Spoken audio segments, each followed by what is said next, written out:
여러분 반갑습니다. 되게 피곤하신가요? 전혀 반응들이 별로 안 좋으시네요. 먼저 늘 제가 하는 이야기지만은 저는 하나님 앞에 너무나 부끄러운 죄인입니다. 저 같은 죄인을 이런 자리에 세워주신 하나님께 정말 감사하고 영광을 돌리고자 합니다. 이 마이크가 좀 그리고 오늘 저에게 이런 귀한 자리에 초청해 주신 우리 한일 연합선교회 정선진 이사장님 또 정주영 본부장님께 감사를 드립니다. 여러분, 이렇게 뜨거운 여름에 휴양지에 가시지 않고 이런 일본 규슈의 아주 외진 곳에 있는 나가사키에 오셔서 수백 년 전에 예수를 믿고 살다가 순교를 당하신 그런 분들의 그 순교지를 찾아오신 여러분들에게 하나님께서 이번에 아주 풍성한 은혜를 부어주실 것을 믿습니다. 아멘. 이번에 아멘 하신 분들에게 하나님께서 기름을 부어주실 겁니다. 아멘. 이번에는 반 정도 더 부어주실 겁니다.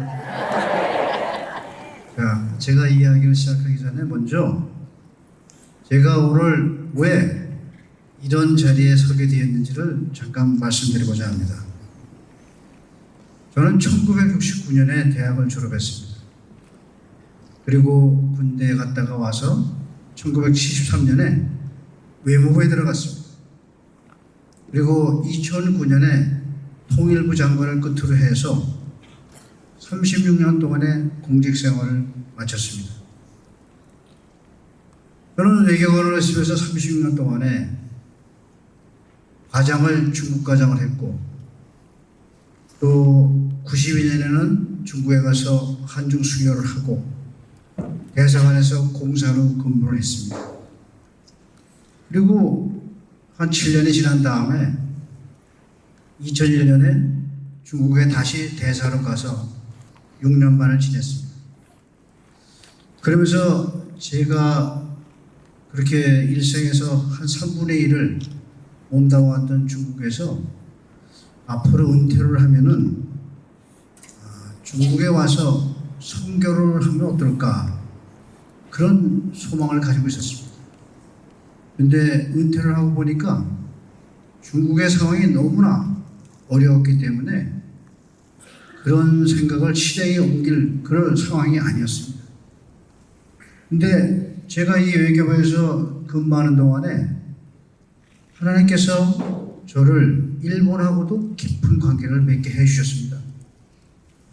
제가 86년에 중국 과장을 할 때 그때 처음으로 일본에 와서 일본의 외교관들하고 의견을 교환하고 협상을 하기 시작했습니다.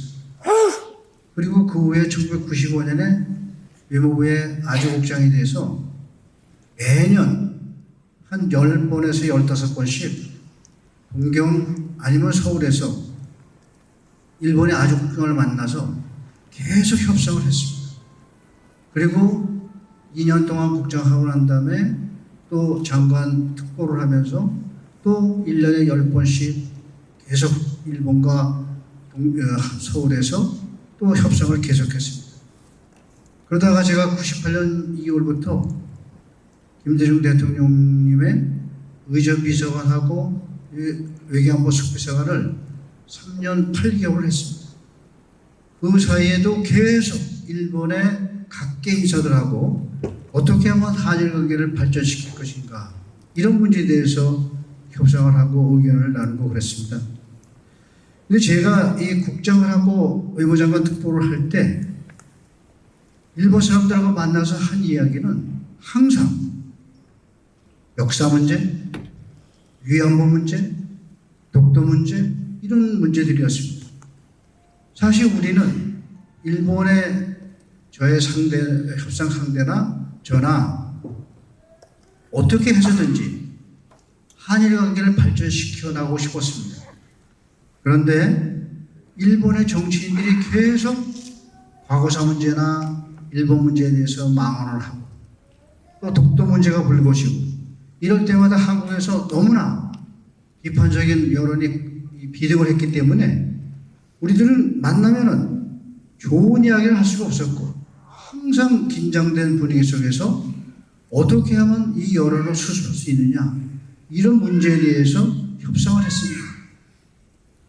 그때 한 달에 한 번씩 일본과 한국을 오고 가면서 협상을 하는데 협상이 가까워지면 항상 걱정이 되는 거예요. 이번에 가서 또 역사 문제, 위안부 문제, 독도 문제 이걸 가지고 일본 측하고 그냥 언제 끝날지도 모르는 문제를 협상한다는 것이 너무나 마음에 무거웠어요. 그래서 저는 그때 시간만 나면 기도를 했습니다. 어떻게 해서든지 하나님께서 저에게 지혜를 주시고 담대함을 주셔서 반드시 이 협상을 통해서 우리가 이길 수 있도록 그렇게 해달라고 기도를 했습니다. 그렇게 기도를 하는 과정에서 제 기도가 바뀌기 시작했습니다. 저는 그렇게 기도해서는 내가 이 어려움을 극복할 수 없다는 것을 깨달았습니다. 그래서 저는 기도를 바꿨습니다. 저는 계속 제가 만나고 협상하는 일본 사람들의 이름을 한 명씩 부르면서 이 사람을 사랑해달라고 기도했습니다. 제가 이 사람들을 미워하지 않도록 해달라고 기도했습니다. 어떤 경우도 제가 일본을 미워하지 않도록 해달라고 기도했습니다. 그렇게 기도한 때문인지 제가 3년 이상을 일본 사람들하고 협상을 했는데 한 번도 싸운 적이 없습니다. 얼굴을 붉히지 않았습니다. 무지하게 어렵고 긴장된 상황이었지만 계속 웃으면서 그러면서도 끈질기게 서로의 입장을 주장하고 했습니다. 우리는 아무리 문제가 어려워도 싸우지 말고 협상을 하면서 어떻게든지 관계를 회복시켜서 양국 관계의 근간이 흔들지 않도록 하자고 그렇게 얘기했습니다. 3년 동안의 그 기간 중안에 저하고 협상했던 그 많은 외교관들 다 나중에 일본 외무성에 아주 고위 인사들이 됐지만은 그 사람도 저의 아주 훌륭한 저의 친구들이 됐습니다. 저는 그것을 하나님의 은혜라고 밖에 생각할 수가 없습니다. 제가 2009년 2월에 통일부 장관에서 은퇴를 하고 저는 일체 다른 사회적인 활동을 하지 않고 오직 교회 사역만 했습니다. 그리고 계속 책을 집필했습니다. 제가 은퇴하고 14년 동안에 책을 13권을 썼습니다. 근데 제가 원래 온누리교회 장로인데 온누리교회가 2007년부터 일본 선교를 시작했습니다. 그래서 일본의 기독교 교회하고 협력을 해서 매년 두세 번씩 일본의 각 도시를 돌아다니면서 러브 소나타라고 하는 대규모 집회를 했습니다. 보통 2, 3천 명이 모이는 집회를 했는데 2014년에 벼랑 갑자기 교회에서 저보고 지금 한일 관계가 너무 어려운데 장로님이 좀 오셔서 일본의 목회자들을 위해서 좀 일본어로 좀 강의를 해달라고 그렇게 요청을 했습니다. 그래서 제가 2014년부터 2019년까지 일본 한 열 몇 번 일본을 와서 일본의 목회자들, 주로 목사님들에게 일본말로 강의를 그렇게 했습니다. 그런데 그 과정에서 또 일본의 각 도시에서 특별히 와달라고 그러면 또 가서 강의를 하고 그렇게 이제 하다가 2020년에 코로나가 생겨서 발생을 해서 강의가 중단됐습니다. 그런데 그 다음에 일본 측에서 꼭 강의를 다시 해달라고 해서 이번에 우리 온누리교회 도움을 받아가지고 1년에 한 5번에서 6번씩 온라인으로 일본의 각 도시에 계신 일본의 목회자들을 위해서 강의를 했습니다. 그러다가 작년에 11월에 코로나가 잦아들면서 3년 만에 일본 미야자키에서 러브스토나가 개최가 돼서 거기 가서 또 제가 강의를 했습니다. 금년에도 지금 제주도에서 한 번 집회하고 한 3번 정도 오늘의 요청에 따라서 일본에 가서 강의를 할 예정으로 있습니다.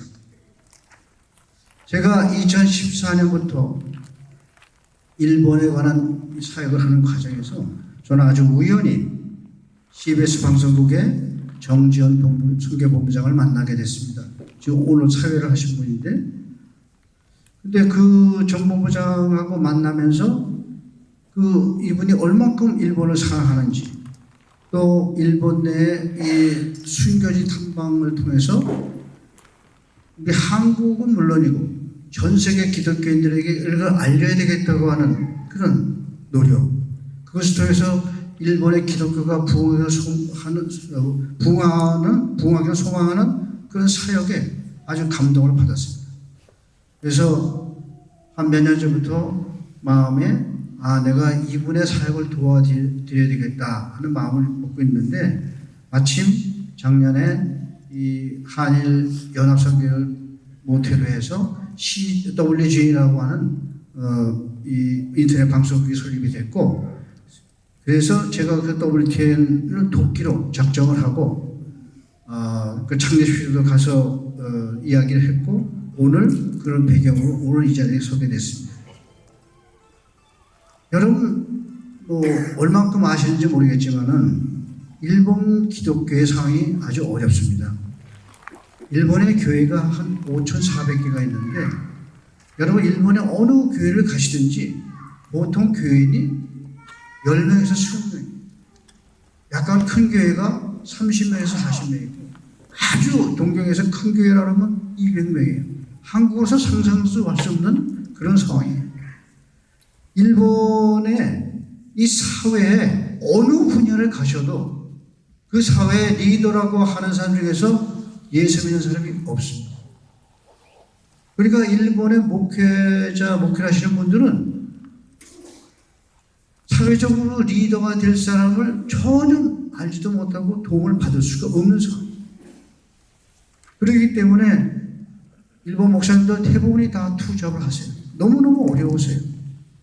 이렇게 일본의 기독교가 너무 어려운 상황인데, 사실은 일본의 기독교는 한국의 수백 년들에 앞서서 이 기독교를 받아들였다 이겁니다.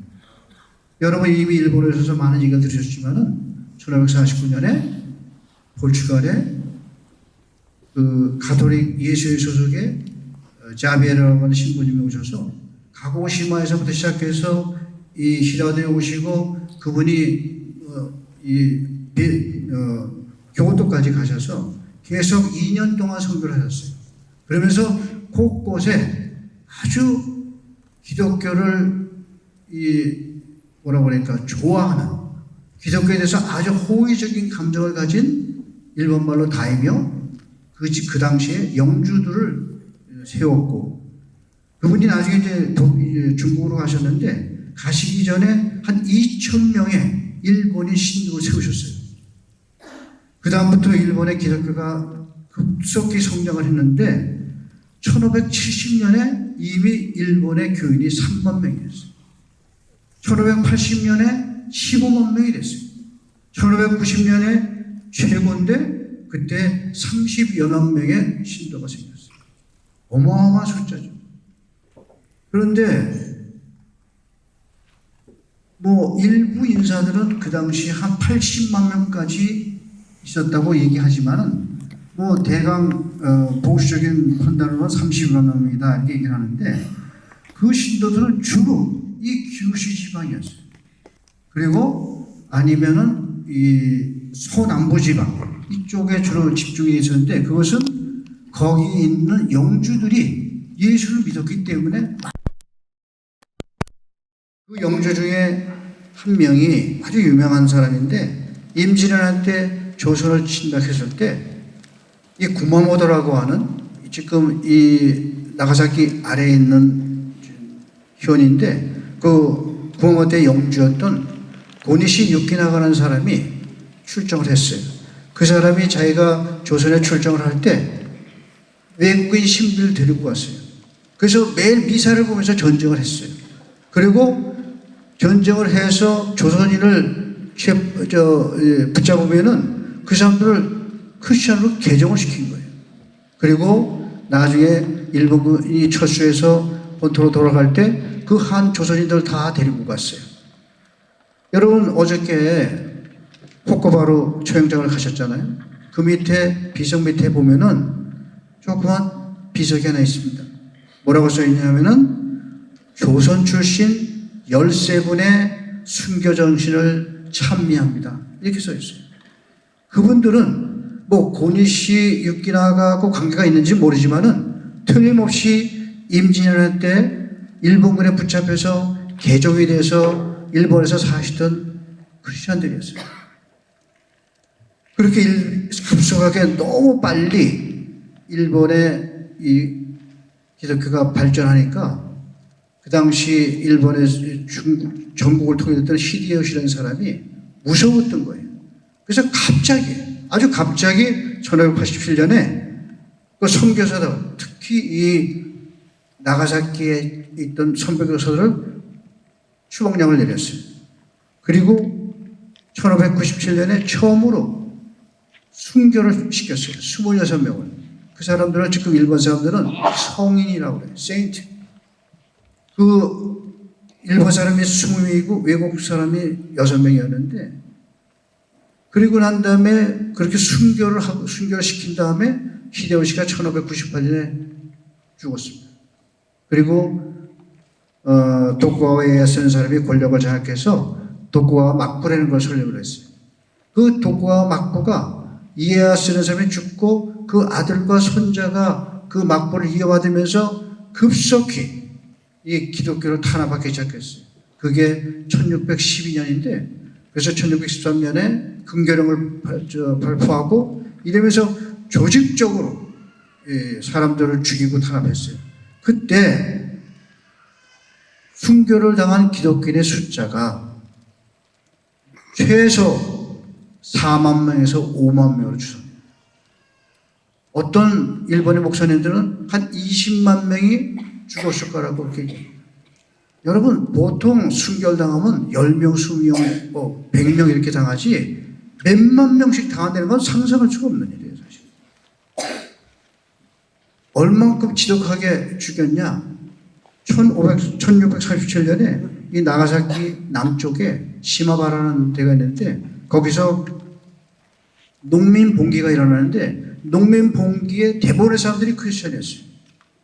그 16살 먹은 사람, 그 청년이 그 봉기를 주도했는데 그 사람도 크리스천이었어요. 그래가지고 너무너무 강력하게 저항을 해서 막부에서 여러 가지 지방의 모든 사무라이와 군대를 모아서 12만 명의 포골을 만들어가지고 와서 한 2달 동안에 3만 7천 명을 다 죽여버렸어요. 생각만 해도 끔찍한 얘기죠. 그리고 또 1657년에 이 오무라 지역에 하도 어딘가 숨어 있을 것 같다고 그걸 잠복 크리스찬이라고 그러는데 그 잠복 크리스찬은 너무 많이 죽이고 너무 핍박을 당하니까 크리스찬들이 불교 신도로 행세한 거예요. 그러니까 불교 신도를 하면서 사실은 예수를 믿은 거거든요. 그걸 일본 말을 번역해서 잠복 크리스찬이라고 얘기하는데 그 잠복 크리스찬들에 대해서 대대적인 탄압을 했어요. 그래가지고 603명을 잡았어요. 그리고 신문을 했어요. 네가 예수를 안 믿는다고 하면 살려주겠다. 그래서 배교를 하고 된 사람들 다 석방시켰어요. 그리고 400명 이상이 자기는 예수를 믿는다고 해서 다 400몇 명을 다 참수시켰는데 그 호쿠바라 거기서 참수된 사람만 131명이었어요. 이렇게 해가지고 250년 동안 일본에서 기독교가 크리스천이 없어졌다고 생각을 했죠. 그래서 나중에 미국이 또 서방이 1850년대에 수교를 하는데 조건이 기독교를 허가하는 것이 조건이었어요. 그래서 이 사람들이 미국하고 화친조약을 맺고 또 이 수교 통상조약을 맺었는데 자기네가 일본 사람이 믿는 거를 허가하는 건 아니고 서양 사람들이 일본 땅에서 예배당을 짓고 예배를 드릴 수 있는 걸 허가한 거예요. 그래서 그 허가를 함으로써 거기서부터 또 다시 이 선교가 시작이 됐는데, 그러면서 이 나가사키 땅에 예배당을 세웠더니 그 예배당에 벼랑간에 250년 동안 사라졌던 잠복 그리스도들이 나타났어요. 얼마냐? 2만 명이 넘었어요. 놀라운 일이죠. 이렇게 일본이 막 급속도로 발전을 변화가 일어나는 과정에서 도쿠가와 막부가 없어졌어요. 폐지가 되고 일본이 1868년에 메이지 유신을 했는데, 그거는 막부를 없애는 대신에 그동안에 명목상으로 나왔던 천황을 이제 국가의 중심, 권력으로 딱 세워서 천황 국가로, 천황을 중심으로 하는 국가, 천황을 중심으로 하는 정치 체제로 돌아간 거예요. 그러면서 이 사람들이 어떻게 했냐? 기독교는 사교다. 그래서 이거를 다시 메이지 유신 정부도 이걸 사교로 규정해서 또 다시 금교령을 내리려고 그랬어요. 그러면서 여기 이쪽에 출연했던 그 많은 잠복 크리스천들에 대해서 강력한 탄압을 실시했는데, 여기에 대해서 미국과 서방 국가들이 강력히 저항을 한 거예요. 반발을 하고 항의를 하고. 그래서 할 수 없이 일본이 1873년에 금교령을 철폐한 거예요. 완전히. 그렇다고 해서 완전히 허용한 것도 아니고 철폐된 거예요. 그러면서 그때가 한 10년, 15년 동안 일본에서 기독교가 잠깐 아주 발전하기 시작했어요.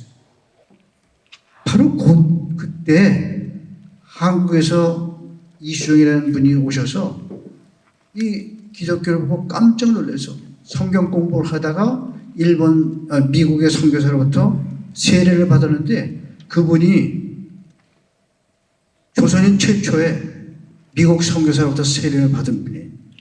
그분이 성경도 번역하시고, 나중에는 나 혼자 예수 믿어서 안 된다, 우리 조선의 우리 백성들도 예수를 믿어야 된다고 해가지고 자기가 친히 편지를 써서 미국의 선교부에 보내서 우리한테 선교사를 보내달라고 그렇게 요청을 한 거예요. 그걸 보고 미국의 선교의 무슨 장로교고 감리교에서 다 모여가지고, 야, 이거 가보니까 일본은 선교가 잘 안 되는데 오히려 우리가 조선으로 가야 되겠다. 그래가지고 많은 선교사들이 우리 조선에 와서 선교를 시작하게 된 겁니다. 하여튼 이런 과정에서 메이지 정부가 이제 메이지 정부를 세우고 제국 헌법을 발표했어요. 그러면서 모든 걸 천황에 대한 아주 강력한 어떤 절대 전제 군주 체제를 만들면서 아주 군국주의를 나가기 시작한 거예요. 그러면서 자기네 기독교에 대해서 너네들은 예수를 믿어도 천황제의 중심하에서 기독교를 믿어야 된다. 거기에 맞게 예배를 보고 맞게 하라고 변질을 요구한 거예요. 얼마큼 그 군국시대에 얼마나 많은 살육이 벌어지고 얼마나 타달이 벌어졌기 때문에 일본의 기독교가 거기에 대해서 저항할 수가 없었어요. 그래서 변질이 된 거죠. 할 수 없이 변질이 된 거죠.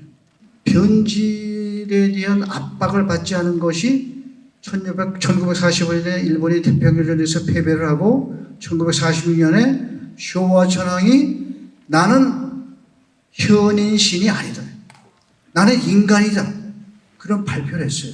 그때부터 기독교에 대한 탄압이 사라진 거죠. 이렇게 일본 기독교도 수백 년 전에 시작을 해가지고 너무나 어려운 고통스러운 시기를 지나왔죠. 그래도 지금 일본에 신도를 믿는 사람이 8천만 명이고 불교를 믿는 사람이 8천만 명이에요.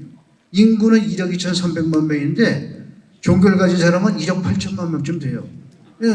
신도와 불교를 같이 믿기 때문에. 기독교와 개신교를 믿는 사람은 100만 명이 불어요. 그 중에서 개신교를 믿는 사람이 50만 명 정도 돼요. 그 중에서 교회를 다니는 기독교인이 15만 명 정도 돼요. 15만 명을 500개 교회에서 5,000개의 교회가 4,500개 정도가 되니까 한 교회가 20-30명밖에 안 될 수밖에 없는 그런 상황이죠. 지금 서양에서는 일본이 석유하기가 얼마나 어렵냐? 세계에서 제일 어려운 나라가 북한이고 두 번째가 미얀마고 세 번째가 일본이라고 얘기합니다. 세계 선교단체들이. 자, 일본의 기독교 문제를 이 정도만 얘기를 하고 제가 한일 관계 좀 말씀드리면은 한국과 일본은 지리적으로 이 세상에서 가장 가까운 나라예요. 역사도 제일 오래됐어요. 그런데 우리는 일본과 역사에 있어서 아주 이상한 역사, 불행한 역사가 대부분이에요. 왜냐? 역사적으로 일본은 끊임없이 우리를 침략했어요. 그런데 우리는 한 번도 일본을 침략한 적이 없어요. 그렇기 때문에 우리가 1945년에 일본이 패망을 하고 우리가 해방이 됐어요. 그러면 일본하고 바로 수교를 해야 되잖아요. 20년 동안 수교를 못한 거예요. 계속 싸운 거예요.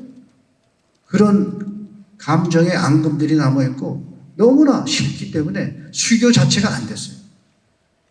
45년에 해방이 되고 65년에 가서 수교를 한 거예요. 65년에 수교를 해가지고 지금 78년이 됐어요. 68년이 됐어요. 아직도 관계가 나쁜 거죠. 뭐냐? 계속 지금도 과거사 문제, 위안부 문제, 독도 문제로 계속 싸우고 있는 거죠. 사실 이 일본이 패망 이후에 자유민주주의 국가 이런 체제를 받아들여서 많은 분야에서 우리하고 가치를 공유하고 있어요. 가깝고 민주주의, 자유민주주의라는 가치를 공유하고 모든 면에서 비슷한 점이 많은 한국과 일본이 협력을 한다면 우리는 서로가 잘 살 수 있는데 계속 싸우고 계속 갈등을 빚었기 때문에 결국은 지금까지 아무런 발전이 별로 없었던 거죠.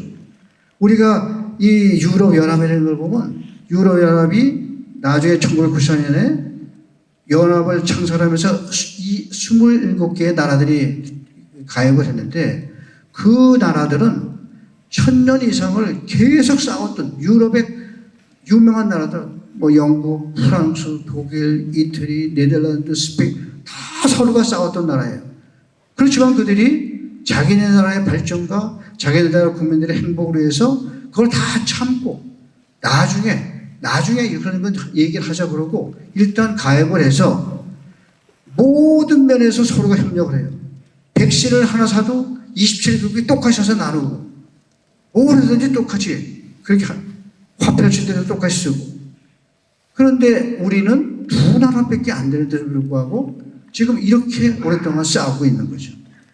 결국 우리는 어떻게 해서든지 이제는 한일 관계를 지금과 같이 끌고 가서는 안 되고 어떻게든지 갈등과 반목을 중지해서 진짜 우리나라의 번영과 우리 국민들의 행복을 위해서 우리가 긴밀히 협력해야 되겠다.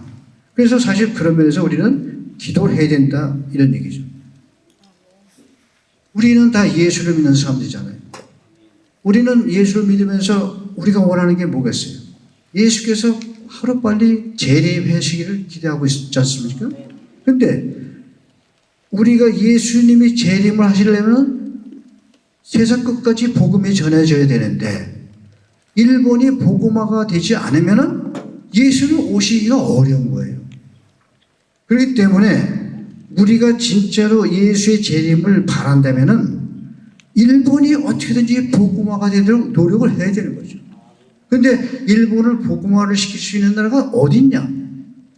지금 서방 국가들, 옛날의 기독교 국가들은 지금 보통 미국을 빼놓고는 한 복음화율이 3%, 4%밖에 안 돼요. 지금 자기네가 사실 일본에 와서 복음을 할 여유들이 많이 없죠.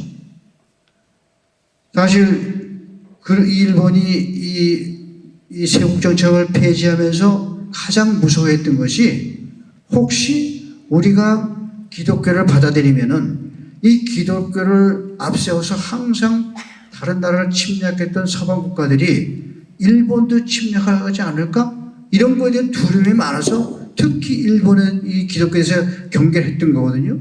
그러니까 그 사람들은 사실 일본, 외국 이 선진국들이 와서 기독교를 전하는 것에 대해서 뭐 겉으로 말은 안 하지만은 약간의 두려움이 있다는 얘기예요. 그런 면에서 우리는 한 번도 일본을 침략한 적이 없고 항상 자기네들이 우리를 침략했기 때문에 우리가 일본을 받아들이고 일본에 대해서 복음화를 하려고 한다면은 어쩌면 마음속에 그런 것을 기대하고 있을지도 모른다고 저는 생각합니다. 우리가 수없는 침략을 받고 식민지 지배를 당했음에도 불구하고 우리가 일본을 사랑하고 일본 사람을 사랑하는 마음으로 진심으로 전도를 한다면은 저는 반드시 성령께서 우리를 도와주실 것이라고 믿습니다. 성령이 도우시지 않으면 일본은 절대로 복음화가 될 수가 없습니다. 지금 많은 한국의 교회들이 또 기독교인들이 어떻게 하면 우리가 이 일본을 복음화시키는데 도움을 줄 수 있을까 하는 그런 생각들을 하고 있습니다. 또 일본의 목회자들도 그런 기대를 하고 있다고 생각합니다. 그러기 위해서 우리 한국 크리스천들의 역할이 여러분들의 역할이 아주 중요하다는 겁니다. 우리 여러분들이 앞으로 일본에서 한국으로 돌아가시면은 저는 여러분들에게 기대하는 것이 좀 일본을 위해서 기도해 달라는 겁니다. 또 일본이 한국의 과거에 지은 잘못들에 대해서 진심으로 회개하도록 기도하고 또 일본과 한국에 더 이상 싸우지 않고 서로 도우고 협력해서 각자의 나라를 발전시키고 각자의 국민들의 행복을 증진시킬 수 있도록 그런 기도를 하시라고 저는 생각합니다. 우리가 일본의 복음화를 도와주고 또 일본에서 성령의 역사가 일어나서 일본의 기독교가 부흥을 하는 기도를 할 때 하나님께서 우리를 도와주실 것이라고 저는 생각합니다. 제가 오늘 이 강의 요청을 받을 때 강의 제목을 준비하면서 어떻게 정했냐? 이 세상을 이기는 자가 누구인가? 이게 오늘 저의 강의의 제목이었습니다. 저는 세상을 살면서 수많은 지도자들과 권력자들과 돈 많은 사람들을 많이 만났습니다. 세상의 많은 사람들은 예수를 믿지 않으면 그 사람들의 인생의 목적은 오직 성공이에요. 성공이 뭐냐? 돈을 많이 벌든지 어디에 가서 명예를 갖든지 아니면 권력을 가져서 좀 남부럽지 않게 갑질을 하고 살고 싶은 그러한 소망을 가지고 있다는 거예요. 그 사람들은. 그래 그 사람들이 그 성공을 하기 위해서 하는 일은 뭐냐? 오직 학연과 지연과 혈연을 이용해서 자기와 자기 자손들이 그런 복을 갖기를 그런 성공을 하기를 원하고 있습니다. 얼마나 많은 크리스천들이 예수를 믿는다고 하면서 그런 세상적인 성공을 위해서 나와 내 자녀들의 돈과 명예와 권력을 위해서 얼마나 많은 기도를 합니까? 그런데 성공은 우리가 보는 관점에서 뭐 좋은 거라고 할 수 있을지 몰라도 영적인 면에서 봤을 때 성공한 사람이 이 세상을 이길 수 있다? 자기 인생을 이길 수 있다? 불가능한 얘기예요. 요한일서 5장 4절 5절에서 뭐라고 말씀하시냐면은 무릇 하나님으로부터 난 자마다 세상을 이기느니라.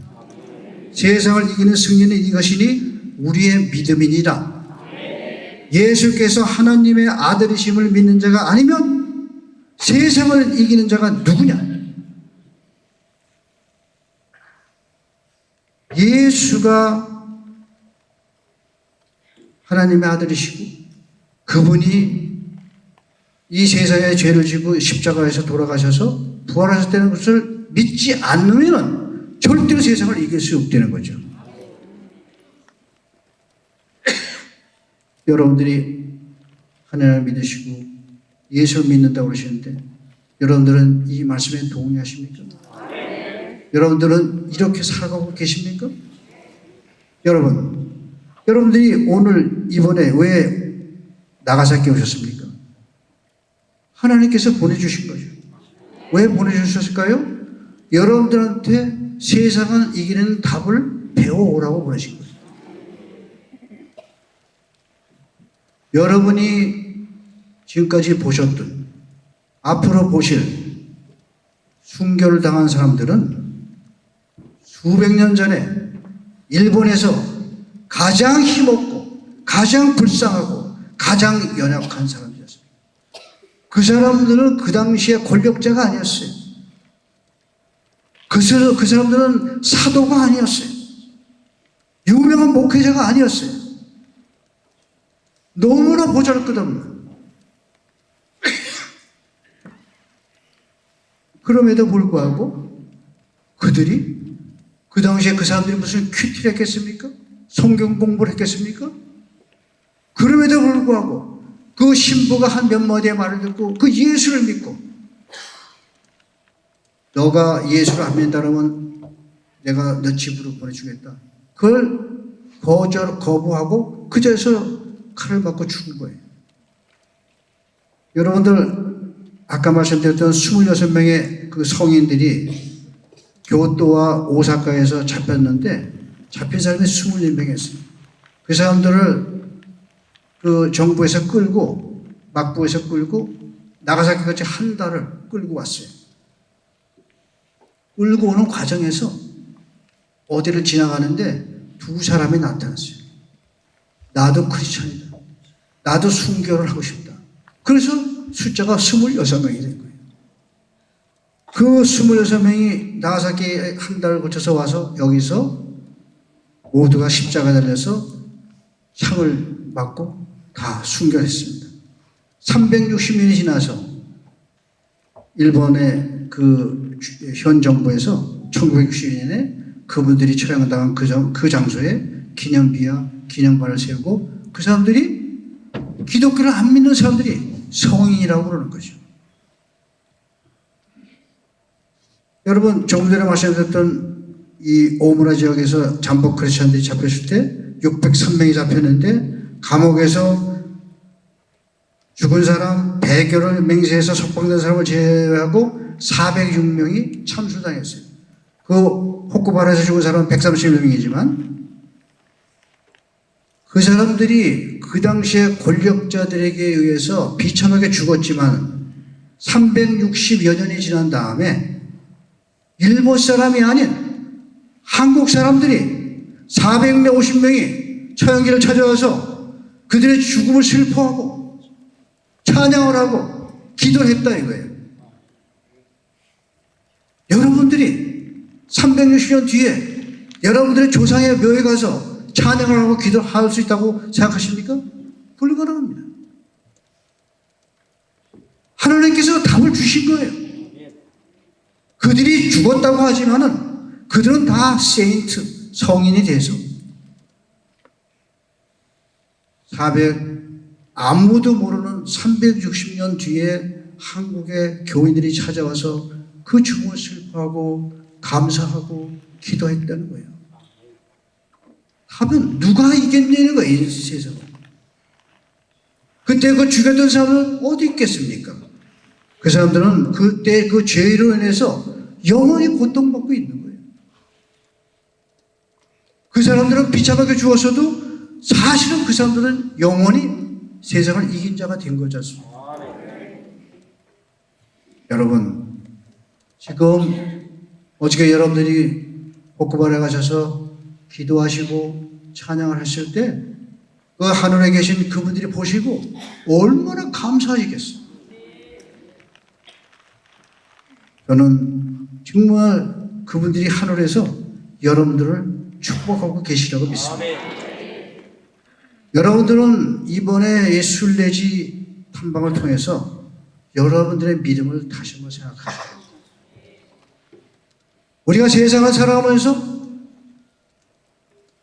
그 돈을 어떻게든지 많이 벌거나 그 조그만 명예를 위해서, 조그만 권력을 얻기 위해서 세상 사람들에게 비굴하게 아첨하고 온갖 짓을 다 하고 그러면서 기술자이라고 무슨 의미가 있겠어요? 저는 이번에 이 탐방을 통해서 여러분들이 다시 한번 믿음을 생각하셔서 어떻게 사는 것이 내가 영원히 사는 것이고 어떻게 사는 것이 내가 이 나그네 길에서 승리할 수 있는 인생을 살 수 있는 것인가, 저는 그런 걸 생각하신 것이 옳지 않을까 그렇게 생각합니다. 제가 지금 76세가 넘었습니다. 저는 가끔 집에서 좀 다른 사람들처럼 편하고 좀 안락한 생활을 하고 싶을 때가 많습니다. 근데 제가 제 책에서도 이야기를 했는데 저는 30년 전에 회개를 하고 예수를 다시 믿게 됐습니다. 그러면서 제가 30년 동안 29년 동안 지은 죄가 너무 많아서 내가 이 죄를 죽을 때까지 갚아야 되는데 어떻게 갚을 방법은 모르겠고, 그래서 제가 결단을 했습니다. 나는 이제 즐겁고 신나고 재밌는 일은 안 하겠다. 난 죽을 때까지 그저 맨날 심심하고 단조롭고 피곤하게 살다가 죽겠다. 그렇게 결단했습니다. 제가 95년부터 우리 집사람이 지금 저기 앉아있지만 영화를 안 봤습니다. 드라마를 안 보고 있습니다. 저는 물에도 가지 않았습니다. 저는 산에도 가지 않았습니다. 저는 그냥 매일 집에서 기도하고 선교하고 책 보고 책 쓰고 그렇게 은퇴 후에 15년을 살아오고 있는 중이고, 그 마지막 사역 중에서 가장 하나님께서 저한테 주신 사역이 일본 사역이에요. 지금 10년째 하고 있는데 저는 요새도 매일 기도하고 공부하고 일본어 배우고 제 하나님 대사 책들을 전부 일본어로 번역하고 또 일본어 원고를 일본어 강의 원고를 쓰고 그 강의 연습을 일본어 강의를 한 번 하기 위해서 뭐 엄청나게 많은 시간 동안 그 일본어로 강의 연습을 합니다. 그리고 일본을 위해서, 한일 관계를 위해서, 또 일본 사역을 위해서 매일 기도했습니다. 제가 하루에 요새 한 200명 정도 중보 기도를 하는데 너무 힘들 때는 정말 이거 내가 뭐 때문에 내가 이렇게 이 많은 사람들에서 매일 기도를 했는지 이해가 안 되는데 또 그걸 안 하면 할 일이 없어요. 영화도 안 보고 드라마도 안 보고 산에도 안 가고 물에도 안 가고 이게 무엇입니까? 집사람은 저보고 당신은 남편이지만은 완전히 나를 수도원에다 갖다 놓고 자기가 수도원장을 시킨다고 불만 얘기해요. 저는 대사를 있을 때 어디를 가든지 중국 땅에서 아침부터 저녁까지 제가 밟는 중국 땅을 축복했습니다. 그리고 제가 만나는 중국인들을 축복했습니다. 그래서 저는 중국에서 대사를 6년반 하면서 중국 사람들부터 최고의 대접을 받았습니다. 제가 일본 사역을 하면서 항상 일본에 올 때마다 일본 땅을 축복하고 제가 만나는 일본 사람들을 축복합니다. 저는 누구를 만나든지 일본 사람을 축복합니다. 그렇게 해야지만 내가 그 땅으로부터 축복을 받고 그 일본 사람들 축복을 받는 겁니다. 저는 여러분들이 일본 땅을 받으실 때마다 일본 땅을 축복하시기 바랍니다. 일본 사람들 축복하시기 바랍니다. 반드시 여러분들은 나가사키 땅에서 일본 땅으로부터 축복을 받으실 겁니다. 여러분들과 여러분들의 자손들이 그렇게 될 겁니다. 여러분들이 시간 나실 때마다 일본을 위해서, 한일 관계를 위해서, 일본을 복음을 해서 기도하시면은 그 기도가 이루어질 것이고, 그렇게 되면은 틀림없이 놀라운 역사가 여러분들한테도 일어나실 겁니다. 지금 WGL 우리 정재 본부장께서 여러분들의 450명의 여러분들 이 탐방을 일정을 준비하고 계획하기 위해서 상상할 수 없는 정도로 고생을 하고 계십니다. 왜 하고 계십니까? 저분은 여행사 직원이 아니에요. 저분은 여러분들을 여기 모시고 와서 돈을 벌려고 하는 게 아니에요. 돈하고 아무 상관이 없는, 오직 하나님께 헌신하고자 하는 소망을 가지고 하는 겁니다. 여러분들이 여기 돈 내시고 단돈 100원이라도 남을 거라고 생각하십니까? 아니죠. 여러분, 오직 복음을 위해서, 오직 하나님께 충성하기 위해서 하는 겁니다. 저는 여러분들이 진심으로 WGN과 우리 정주현 본부장의 이 노고를 정말 감사하게 생각하셔야 돼요. 가능하시면 나중에 헌금도 많이 하시고 또 선교를 할 수 있도록 그렇게 지원해 주시기 바랍니다.